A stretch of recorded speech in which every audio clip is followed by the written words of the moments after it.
दोस्तों, आज मैं जो आपको कहानी बताने वाली हूँ उसे थोड़ा ध्यान से सुनिएगा, क्योंकि ये कहानी आपकी जिंदगी बदलने वाली है। एक समय की बात है, महात्मा बुद्ध के सबसे प्रिय और सबसे करीबी शिष्य आनंद एक बार कहीं जा रहे थे। तभी रास्ते में उन्होंने देखा एक अधेड़ उम्र का व्यक्ति एक चट्टान के ऊपर बैठकर रो रहा था। ये देखकर आनंद वहीं रुक गए और उस व्यक्ति के पास जाकर उसके दुख का कारण पूछा।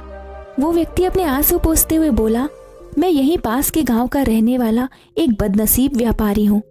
मैं जो भी काम करता हूँ वो बिगड़ जाता है।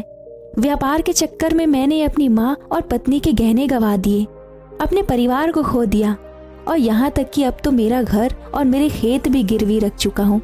मुझे तो लगता है कि मेरी किस्मत ही खराब है।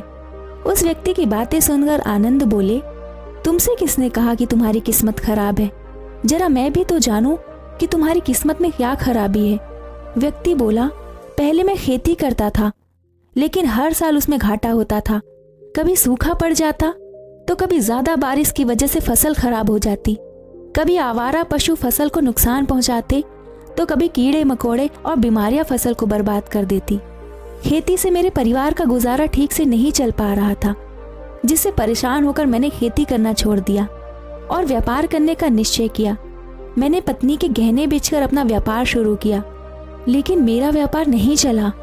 शुरू में तो मेरे परिवार वालों ने मेरी आर्थिक मदद की, मेरा साथ दिया, लेकिन जैसे जैसे मुझे नुकसान होने लगा, मेरे परिवार वालों ने भी मेरा साथ छोड़ दिया और मुझसे दूर होते गए।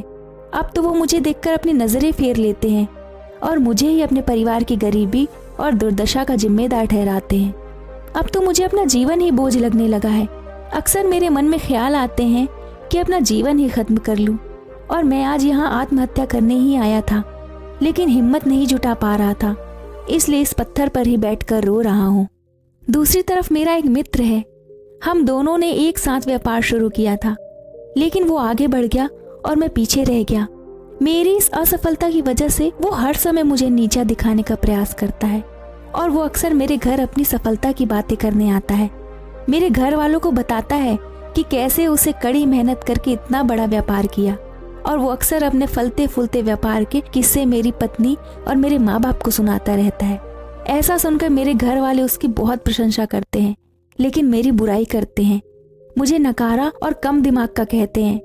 मेरी पत्नी और माँ मुझे बात बात पर ताने मारती है, जिससे मुझे बहुत दुख पहुँचता है और कई बार खुद की नाकामयाबी पर क्रोध भी आता है, लेकिन मुझे समझ में नहीं आ रहा कि मैं करूँ तो क्या करूँ। ये सुनकर आनंद भिक्षु ने पूछा, तुम्हें किस बात का दुख होता है, अपने असफल होने का या फिर मित्र के सफल होने का? ये सवाल सुनकर वो व्यक्ति एक पल के लिए सोच में पड़ गया और फिर बोला, अगर सच कहूँ तो मुझे अपनी असफलता का उतना दुख नहीं है जितना मेरे मित्र के सफल होने का है। अब भिक्षु आनंद ने अगला प्रश्न किया, अगर तुम्हारा मित्र व्यापार में असफल हो जाता है और तुम सफल हो जाते तो क्या तुम खुश होते? व्यक्ति ने कहा, हाँ, मुझे बहुत खुशी होती। आनंद बोले, इसका मतलब है तुम्हारी खुशी तुम्हारे मित्र पर निर्भर करती है। अगर वो चाहे तो तुम्हें खुश कर सकता है और अगर वो चाहे तो तुम्हें दुखी भी कर सकता है। तुम स्वयं से ना तो खुश हो सकते हो और ना ही दुखी हो सकते हो। भिक्षु की बातें सुनकर व्यक्ति थोड़ी देर के लिए सोच में पड़ गया और फिर बोला, आपकी बातें सुनकर मुझे कुछ आशा बन रही है।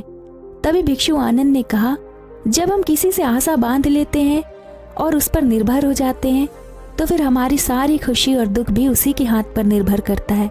इसलिए सबसे बेहतर है कि तुम स्वयं से आशा बांधो। जब तुम ऐसा करोगे, साथ ही पूरी मेहनत और ईमानदारी से काम करोगे, तो तुम्हें सफलता अवश्य प्राप्त होगी।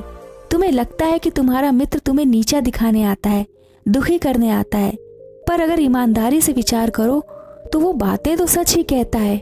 वो अपने संघर्ष और अनुभव की बातें करता है। तुम उन बातों से बहुत कुछ सीख सकते हो।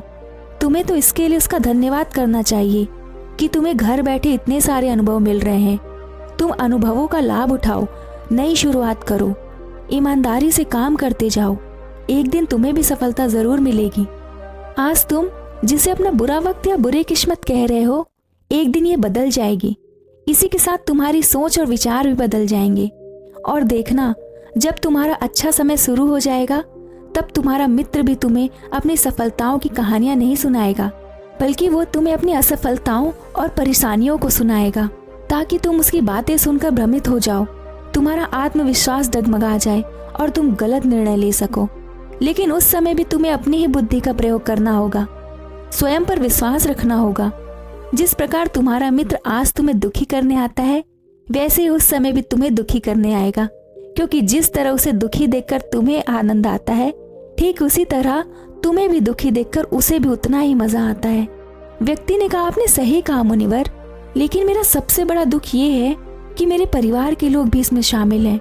वास्तव में मैं तो अपने परिवार के लिए अच्छा करना चाहता था, उन्हें खुश रखना चाहता था, लेकिन वो भी मेरी बातों और भावनाओं को कुछ नहीं समझ रहे हैं और मुझे ही गलत ठहरा रहे हैं, और पिछले कुछ समय से तो वो मेरे साथ भी नहीं है। भिक्षु आनंद ने उस व्यक्ति को समझाते हुए कहा, हम हमेशा चाहते हैं हम जो कुछ भी करें लोग उसकी तारीफ करें, लेकिन आमतौर पर ऐसा नहीं होता। लोग हमारे पास आकर तारीफ नहीं करते और इस कारण हम दुखी हो जाते हैं। हमें लगता है कि हमारे मित्र, रिश्तेदार, घर वाले सभी स्वार्थी हैं। लेकिन अगर तुम किसी को अपना परिवार मानते हो और उसके लिए कुछ करना चाहते हो, तो फिर तुम ऐसा क्यों सोचते हो कि तुम दूसरों के लिए कुछ कर रहे हो? वास्तव में तुम अपनी खुशी के लिए सब कुछ कर रहे हो, क्योंकि उन्हीं की खुशी से तुम्हारी खुशी जुड़ी है। उन्हें खुश देखकर तुम्हें खुशी होगी। अगर ऐसा करते समय तुम ये मानकर चलते हो कि तुम दूसरों के लिए कुछ कर रहे हो, तो तुम दुखी रहोगे और तुम्हारी आशा दूसरे पर जुड़ी रहेगी। लेकिन अगर तुम्हें लगता है कि तुम स्वयं के लिए कुछ कर रहे हो, तो तुम हमेशा खुश रहोगे, क्योंकि जब हम स्वयं के लिए कुछ करते हैं या करना चाहते हैं, तो हमें इसके लिए सांत्वना की जरूरत नहीं पड़ती। भिक्षु आनंद की ये बातें सुनकर उस व्यक्ति के चेहरे के भाव पूरी तरीके से बदल गए। उसने कहा, आप सही कह रहे हैं। मैं समझ गया कि अब तक मेरी किस्मत इसलिए खराब थी क्योंकि वो दूसरे के हाथों में थी, लेकिन अब से मैं अपनी किस्मत को अपने हाथ में रखूंगा। फिर से प्रयत्न करूंगा, पूरी लगन और ईमानदारी से काम करूंगा, और जब तक मुझे सफलता नहीं मिल जाती मैं चैन से नहीं बैठूंगा। उस व्यक्ति की बात सुनकर आनंद मुस्कुराए और उसे एक छोटी सी डिबिया देते हुए कहा, इस डिबिया को हमेशा अपने साथ रखना। इसमें एक ऐसा मंत्र है जो तुम्हें बड़े से बड़े दुख से भी बाहर निकाल देगा। लेकिन इस डिबिया को तभी खोलना जब तुम्हारे सारे रास्ते बंद हो जाएंगे, कोई उम्मीद नजर नहीं आएगी और तुम्हें लगने लगेगा कि सब व्यर्थ है, ये दुनिया व्यर्थ है, यहाँ रहना व्यर्थ है। व्यक्ति ने भिक्षु का धन्यवाद किया और उस डिबिया को लेकर अपने घर वापस आ गया। उसने नए उत्साह के साथ दोबारा अपने व्यापार की शुरुआत की और इस बार उसका व्यापार चल पड़ा। अपनी मेहनत और लगन के बल पर बस कुछ ही सालों में वो बहुत बड़ा व्यापारी बन गया। उसके परिवार वाले भी उसके साथ आ गए और उसका जीवन बहुत ही सुख शांति और समृद्धि के साथ बीतने लगा।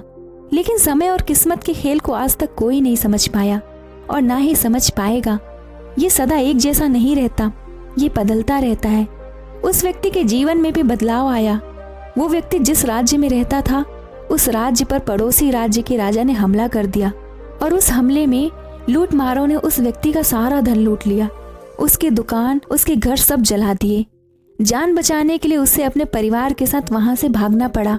व्यक्ति अपने परिवार के साथ कई दिनों तक इधर उधर भटकता रहा। वो दाने दाने को मोहताज हो गया। उसके बच्चे बीमार हो गए और इलाज के अभाव में बीमारी बढ़ती ही जा रही थी। उसके पास अपने बेटे के इलाज और परिवार को खिलाने के लिए धन का एक सिक्का भी नहीं था। वो अंदर से बुरी तरह टूट गया। ऐसे में उसे एक बार फिर से निराशा ने घेर लिया। उसे लगने लगा उसका जीवन व्यर्थ है, सारी दुनिया व्यर्थ है। लेकिन तभी अचानक उसे भिक्षु आनंद द्वारा दी गई डिबिया की याद आई। उसने उत्सुकता के साथ उसे खोला। उस डिबिया के अंदर एक पर्ची रखी हुई थी। उस पर्ची पर कुछ लिखा था। जैसे ही उसने पर्ची खोलकर पढ़ी, उसकी आंखों के सामने छाया हुआ निराशा का अंधेरा पूरी तरीके से छट गया और वो एकदम से मुस्कुरा उठा। उस पर्ची पर लिखा था, ये वक्त भी गुजर जाएगा। दोस्तों, ये कहानी हमें सिखाती है कि समय के खेल को समझना संभव नहीं है। ये हमेशा बदलता रहता है।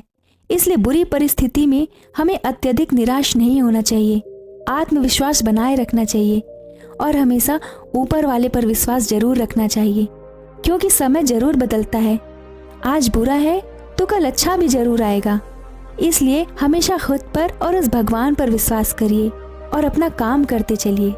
दोस्तों, अगर ये कहानी आपको अच्छी लगी हो तो इस कहानी को ज़्यादा से ज़्यादा शेयर करें और हमारे चैनल इनसाइड यू को भी सब्सक्राइब करें। नमो बुद्धाय।